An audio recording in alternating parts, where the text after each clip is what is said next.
ለሁለት ጊዜ የኔ ቤተሰቦች አይሆንም አሉ። አይሆንም ሲሉ ጊዜ ከዛ በራስ ይቻላል እንደዛ በራስ ይቻላል ሲለይ ጊዜ ቆይ አግብተሽ እንደገና አግብተሽ ተፈተሻል አልተፈታሽም? እኔ ፈትነኝ ቆይ خلاص አይደለም ቆይ አግብታ ፈት ከሆነ ማወከል ትችላለሽ። አሁንም ራስሽን አወክረሽ መታሰር ትችላለሽ። አትችልም። ሙስሊም ከሆነች አትችልም። ታው የኔ ራስና አወክራ መታሰር አትችልም። እንዲህ አይነት ቀዲድ ወንድም እውቀቱ ከሌለህ እውቀት የለኝም ነው እንጂ ማለት ሴት ልጅ ለምን እናትህ ለምን አትሆን ትልቋ ለምን የሰባ መባልት የትሆን ራሷ ወክላ መታሰር አትችልም።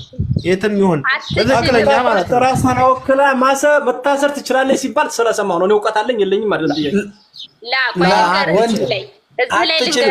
ወኪል ከሌላት ሸሪዓ ፍርድ ቤት ሂዳ ነው መታሰር የምችለው ራሱ ወኪል ከሌላት ሸሪዓ ፍርድ ቤት ሂዳ ትክክለኛ ሸሪዓ ፍርድ ቤት ሂዳ መታሰር ያለባት እንጂ ይሄ ሸሪዓ ፍርድ ቤት አይደለማ።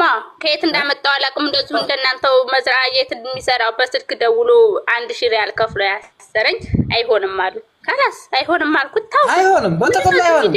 አይሆንም። መጀመሪያ አባቶ ጓደኛዬን አንቺ ስሚኝማ طيب አሁን የኒካው ሁኔታ ማለት ነው ያው በሸሪዓው ካህዲያችሁ ማለት ነው። ሸሪዓ የሚፈቅደው እንደዚህ በሚዲያ ሳይሆን ይሄ የሚዲያ ግቢ ነው። ይሄ የሚዲያ ግቢ ነው። አዎ ቆይ ይሄ ዝም በሉ ሲቆይ አውራ። እሺ አዳምጪኝ። ይሄን ነገር አምጥቶ ወይም አንቺ ወይ ያጎት ልጅ ወይም የላንቺ ቀረብ ያለ ወይም ወንድም በቃ ወኪል ሆኖ አብሮ ቀርቦ የሚያይ ከሆነ በቃ ለእህቴን አጋብቻለሁ ብሎ የኒካ ብር ተቀብሎ ከሆነ ኒካሻለ እኔ የኒካን ብር አይደለም እንደው ነው ማለት የተወከለው ሰው ተወካይ ተከሪናው በህይወት ካለ አባትሽ በህይወት እያለ ፈቃድ ካልሰጥ አይሆንም ብሎ ከሆነ በቃ ይካየለም ይካየል አይደለም ከቆዲ ያለ ኡስታዝ ወዲነ ኡስታዝ አህመድ አደም እንደነዛሉ ቦታ ሂደሽ አረጋግጠሽ ዋሽታሽ አይደለም ብትዋሽ ራስሽን ነው የምትዋሽው። እኔ ማለት ነው ወላሂ ለአዚም ይሄው እኔ ሐቋን እሺ ነው የምጓዘው። ለምን እና አህመድ አደም አለሽ መቼም የፈለገበት በደል አወጣ።